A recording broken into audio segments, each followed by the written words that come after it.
This briefing from the Committee of Education together with the Legal Committee of COG. First statement by the Council of Governors on the recommendations of the Presidential Working Party on Education Reforms Report.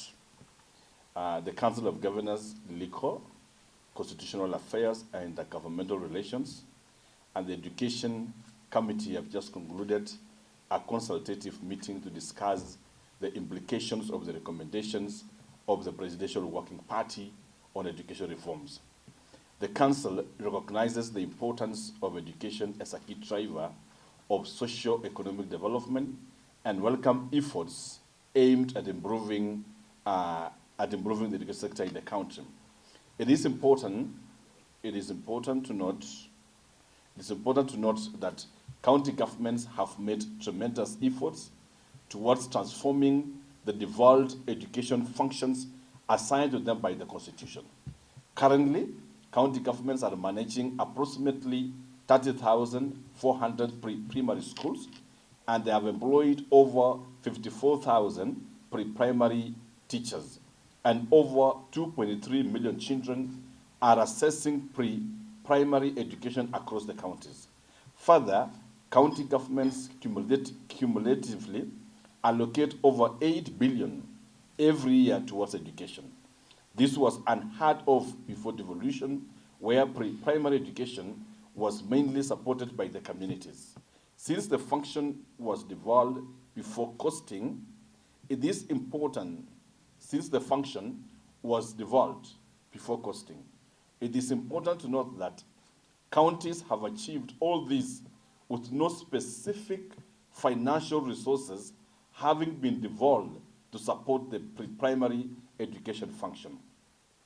While we appreciate the efforts made by the Presidential Working Party towards the transformation of the education sector, the Council of Governors urges that further consultations must be undertaken to ensure that the perspectives and concerns of county governments are adequately considered in the realization of the recommendations.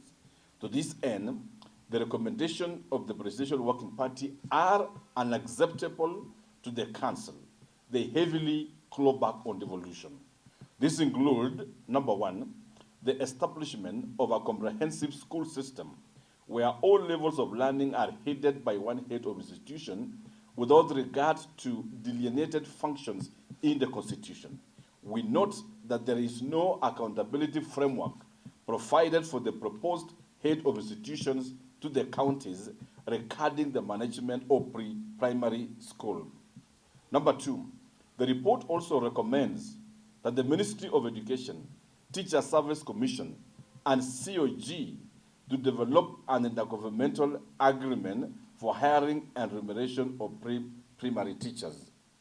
Further, the report recommends the amendment to the Basic Education Act to have the county commissioner as the county education board, chair of the education board.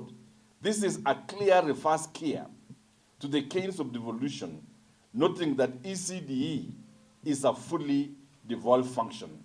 And our position is that by having the county commissioner, who is not an executive elected by anyone, chairing that the Education Council is unacceptable to the council.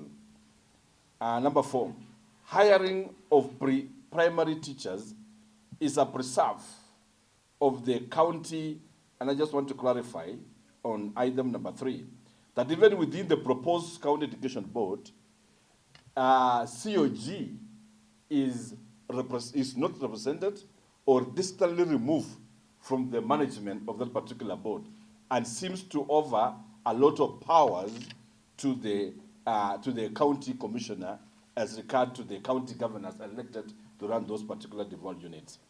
Hiring of pre-primary teachers is a preserve of the county governments as reiterated in the judgment in the High Court ruling in the case of NAT versus the Attorney General and 4 others, 2016, that clarifies the powers of the county governments in hiring pre-primary teachers. Number 5, framework for the facilitation of development partners who support education in the country. The framework should allow the Ministry of Education to coordinate the partners supporting the national education function, while the COG to coordinate partners supporting the devolved education function, among others. We have collectively agreed to the following. Number one, the Council of Governors categorically does not agree and rejects the recommendations in entirety to the extent that they undermine the basic structure and framework of the Constitution. Number two, the Council of Governors hereby withdraws its participation from any process that seeks to legislate the recommendations contained in the report.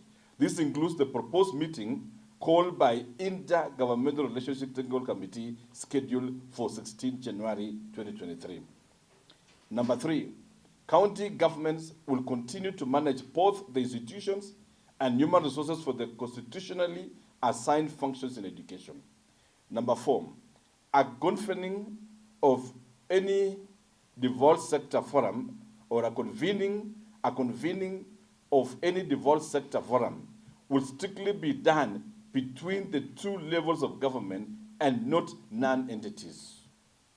Lastly, the committee strongly protests against all the recent attempts to claw back on devolution in the education sector and other similar attempts across the four sectors.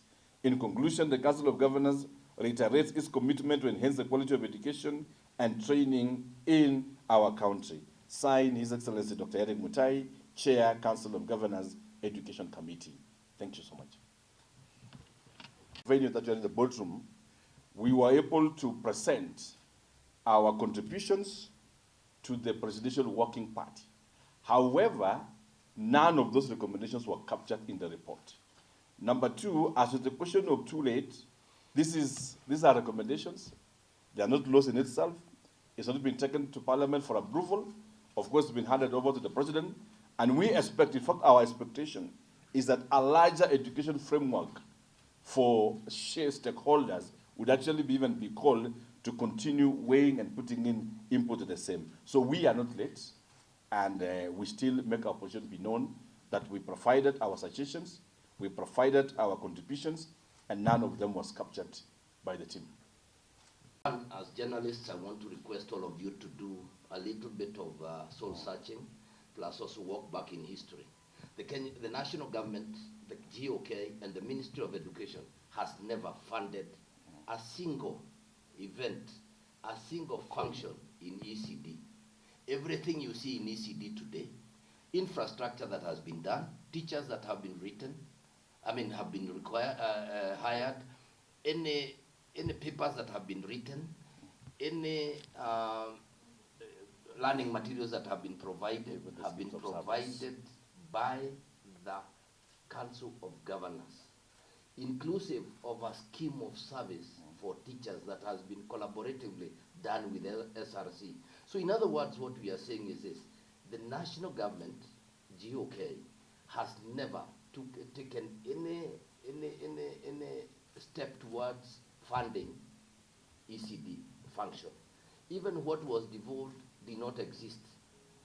And further to that, it is important to say that we as a country and as the COG have made tremendous progress. What you see in ECD today is what has been done by the governors themselves and COG. Chair. Maybe just to add,